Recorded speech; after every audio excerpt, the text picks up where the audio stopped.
Assalamualaikum warahmatullahi wabarakatuh. Perkenalkan, kami dari kelompok Kembat ingin mempresentasikan dengan tema identifikasi keberadaan tanah perspektif pada tanah lunak sebagai material timbunan bendungan. Ini adalah anggota kelompok kami. Ya, sebelumnya perkenalkan nama saya Kirang Rafa Ramsyah. Perkenalkan, nama saya Ahmad Adrian Robin. Perkenalkan nama saya Razan Jamat Wasikal. Perkenalkan, nama saya Muhammad Zaki Maulana. Perkenalkan, nama saya Muhammad Maulana Sidik.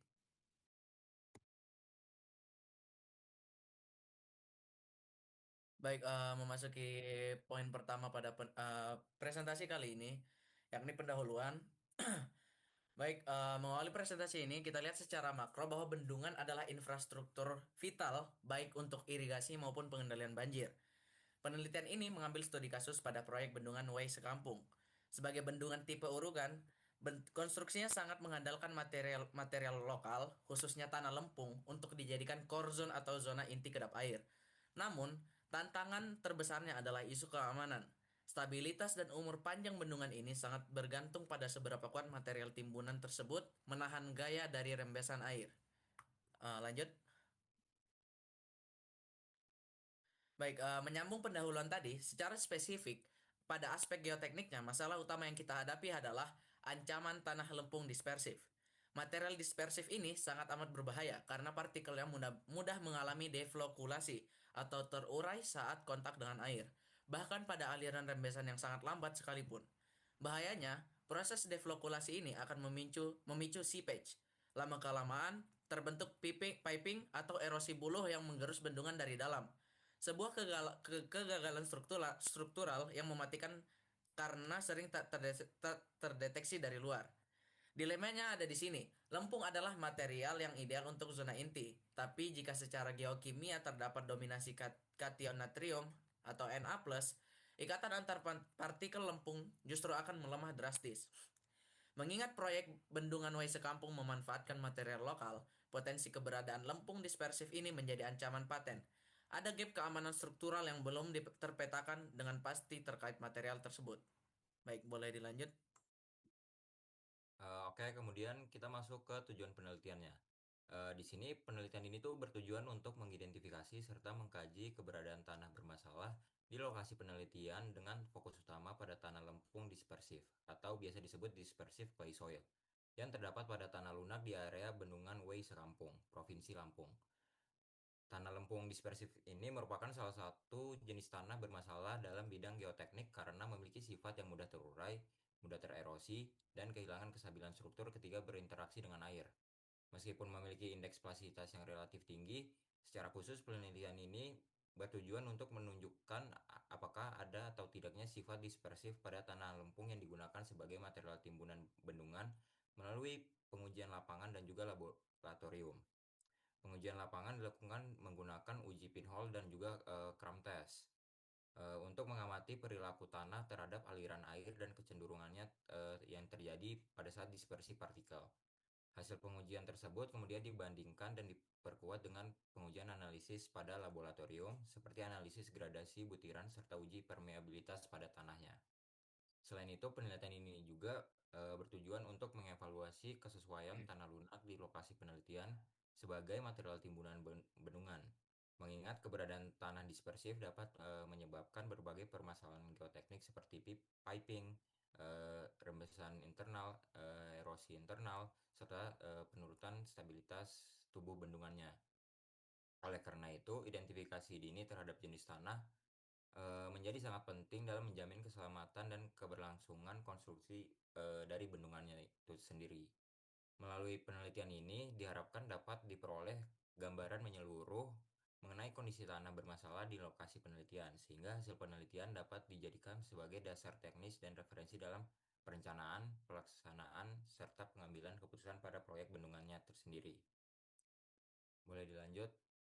Oke, selanjutnya adalah daripada metode penelitian dari jurnal ini. Nah, jurnal ini dia mengambil penelitian yang dilakukan di Waste Kampung Dam. Dia ini mengambil 17 sampel tanah yang terganggu. Jadi, pengujian ini difokuskan untuk mengidentifikasi sifat dispersif tanah. Nah, yang disebutkan tadi sama teman saya bahwa kita akan melakukan pertama adalah pinhole test. Nah, di sini untuk mengetahui potensi erosi tanah internal akibat aliran air. Yang selama pengujian ini diamati tingkat kekeruhan air, perubahan debit aliran, pembesaran diameter lubang akibat erosi. Nah, indikasinya adalah jika lubang cepat membesar dan air menjadi sangat keruh, tanah dikategorikan dispersif, D1 atau D2.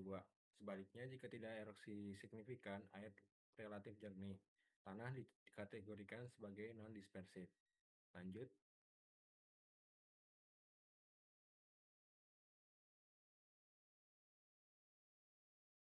Nah, yang kedua kita melakukan cram test. Di sini metodenya untuk mendeteksi dispersi partikel tanah secara visual. Nah, caranya adalah gumpalan kecil tanah dimasukkan ke dalam gelas yang berisi air suling dan dibiarkan selama 1 jam, bahkan bisa sampai 24 jam. Yang diamati tidak adanya awan koloid atau yaitu tanah yang non dispersif, grade 1 sama 2 tadi. Kemudian ada awan menyebar luas dan mengurukan air, tanah dispersif grade sampai 3. Metode ini bersifat kualitatif, jadi kayak digunakan sebagai hasil pendukung daripada pinhole test sebelumnya. Yang selanjutnya yaitu menguji atau menganalisis si saringan. Pengujian ini digunakan untuk mengetahui distribusi ukuran butir tanah. Tanah dispersif umumnya memiliki kandungan partikel halus tertentu dengan persentase tinggi. Nah, kalau yang persentasenya butiran di nomor 200 itu digunakan sebagai distribusi ukuran partikel. Jika kandungan partikel tertentu melebihi batas sekitar 12%, lebih dari 12%, maka tanah ini berpotensi dispersif. Lanjut.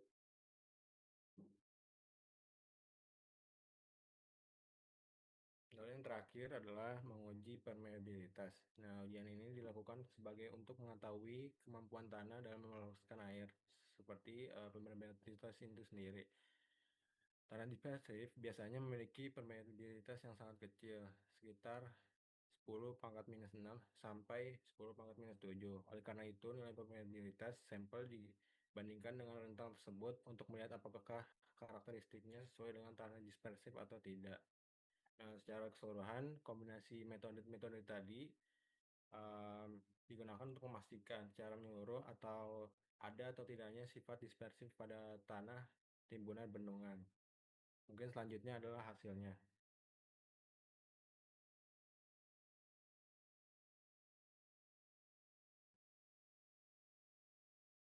Mungkin dilanjutkan oleh Kiral.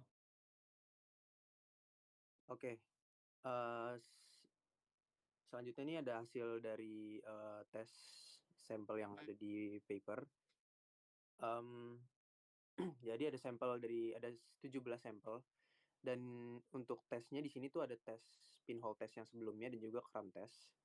Boleh di sini kalau misalkan dilihat sebelum penjelasannya, secara garis besar pinhole test itu hasilnya ND1, ND1, dan juga cram testnya ini hasilnya tuh 1 gitu, semuanya gitu. Oke, bisa langsung ke pembahasan. Oke, buat pinhole test itu seluruh tanah itu memiliki klasifikasi ND1 berdasarkan ASTM D46647. Nah, itu artinya tuh kalau misalkan klasifikasi ND1 tuh tanah tuh nggak mengalami erosi saat dialiri oleh air. Itu tandanya tuh tidak terjadi pembesaran lubang pada sampel tanah, dan juga air yang ada di pinhole test tersebut cenderung tidak ada material lempung lepas-lepas gitu. Dan untuk itu ada di penjelasan ketiga juga, airnya itu tidak ada tingkat kekeruhan itu kurang gitu, karena nggak ada material yang lepas-lepas akibat tanah dispersif ini, yang menunjukkan bahwa tanah ini bersifat non dispersif, ya kan. Tanah tidak bersifat dispersif. Tanah pada lokasi penelitian tidak menunjukkan perilaku erosi internal, ya seperti yang dijelaskan sebelumnya. Oke, lanjut ke cram test. Nah, cram test ini seperti yang tadi bilang Robin, untuk interpretasi buat grade 1 itu tuh tidak terbentuk awan koloid di sekitar di dalam airnya. Terus airnya tuh tetap jernih dan juga tidak terjadi dispersi partikel tanah. sebenarnya agak sama kayak sebelumnya, yang menunjukkan bahwa yang menjadi pendukung bahwa sampel semua sampelnya ya kan, karena semua data sampelnya hasilnya sama dari cram test dan pinhole test itu konsisten. Keduanya menunjukkan bahwa keduanya itu ke-17-nya ini itu tuh tidak bersifat dispersif. Tapi boleh lanjut next slide.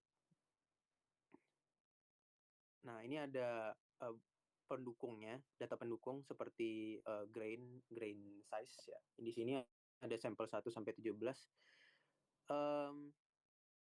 Ya, kalau difokusin ke arah tanah dispersif itu ukuran butir yang dia tuh lebih fokus ke ukuran butir yang um, yang um, yang bisa lewat dari SIF yang 200 atau ke kalau dalam di bahasa di geoteknya itu di pennya itu udah tembus ke situ. Dan untuk material yang lebih dari yang difokuskan untuk tanah dispersif ini itu tuh material yang lebih dari 0,05%, 0,005 milimeter itu tuh apa ya, lewat dari SIF itu berapa persen. Nah, untuk di sini tuh ada semuanya ya, hampir semuanya itu 90 semuanya sih 99% ke atas lah. Dan batas, oke boleh lanjut next slide dulu. Nah, di sini tuh batas tanah dispersif kandungan partikel yang lebih dari 0,005 mm itu tuh kalau misalkan lebih dari 12% itu baru bisa dikatakan bahwa tanah itu dispersif, karena gaya kohesi ini juga mendukung untuk suatu material tanah itu nggak lepas-lepas gitu, karena adanya gaya kohesi antar butir. Nah, maka dari itu dilakukan analisis ukuran partikel SIF nomor 200 seperti yang data sebelumnya, dan hasilnya nunjukin bahwa sampel itu semuanya tuh di bawah titik di bawah batas kritis ya kan. Terus juga menunjukkan bahwa tanah itu termasuk non dispersive soil. Ya, ya, karena semua seperti yang di data sebelumnya kan semua untuk yang di bawah 0,005 mm itu tuh ya sekitar 99% lah. Jadi ya itu menunjukkan bahwa ya, tanah ini memiliki daya kohesif yang kuat. Oke, boleh lanjut. Oke, ini juga ada permeabilitas yang bisa mendukung gayanya. Lanjut. Oke. Nah, ini untuk rata-ratanya, ini apa rata-rata untuk datanya itu dari 10 pangkat min 2 sampai 10 pangkat min 4 untuk nilai K atau permeabilitasnya. Sementara kalau misalkan bisa dikatakan tanah lempung dispersif itu tuh punya nilai permeabilitas yang lebih kecil, 10 pangkat min 6 sampai 10 pangkat min 7. Nah, di sini tuh memperkuat argumen dan juga datanya konsisten bahwa nunjukin bahwa tanah yang ada di sampel ke-17 sampel ini merupakan tanah non dispersif. Oke, boleh lanjut. Nah, ini ada mekanismenya buat tanah dispersif. Itu tanah dispersif umumnya tuh terbentuk karena kandungan ion Na plusnya. Tanah lempung juga memiliki banyak ion negatif yang dinetralkan oleh kation-kation. Hal ini mengakibatkan jika tanah terkena air, partikel lempung akan terpisah-pisah seperti yang saya jelaskan sebelumnya. Struktur tanah yang nggak stabil dan juga tanah ini bakal mudah tererosi kalau misalkan tanah ini bersifat ya dispersif gitu. Oke, boleh lanjut. Iya, iya kan, tetapi itu sifat-sifat tersebut tidak dimiliki di sampel yang ada. Nah, berdasarkan penelitian, tanah tidak bersifat dispersif, terus juga tidak menunjukkan potensi erosi internal, memiliki permeabilitas yang sesuai untuk material timbunan. Terus hal ini menunjukkan bahwa tanah memiliki persyaratan sebagai material timbunan bendungan. Dan berdasarkan data, risiko kegagalan bendungan akibat dispersif soil itu sangat minim. Gitu. Karena semua datanya konsisten. Oke, boleh dilanjut.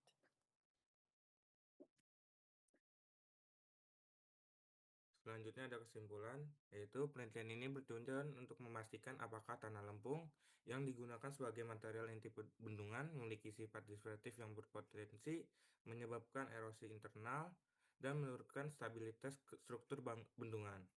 Sebanyak 17 sampel tanah tak terganggu diuji menggunakan metode pinhole test dan cram test, kemudian didukung oleh analisis saringan serta uji permeabilitas di laboratorium. Hasil pengujian ini menunjukkan seluruh sampel memiliki klasifikasi ND1 non-dispersiv pada pinhole test dan grade 1 pada cram test, yang berarti tidak menunjukkan karakteristik tanah dispersiv. Hasil uji laboratorium menunjukkan bahwa tanah lempung di sekitar Wais Kampung Dam tidak memenuhi kriteria tanah dispersif karena persentase partikel halus berada di bawah batas kritis dan tidak permeabilitasnya relatif lebih besar dibandingkan tanah dispersif. Maka tanah tersebut dinilai aman dan layak digunakan sebagai material timbunan bendungan serta tidak berpotensi membahayakan stabilitas struktur.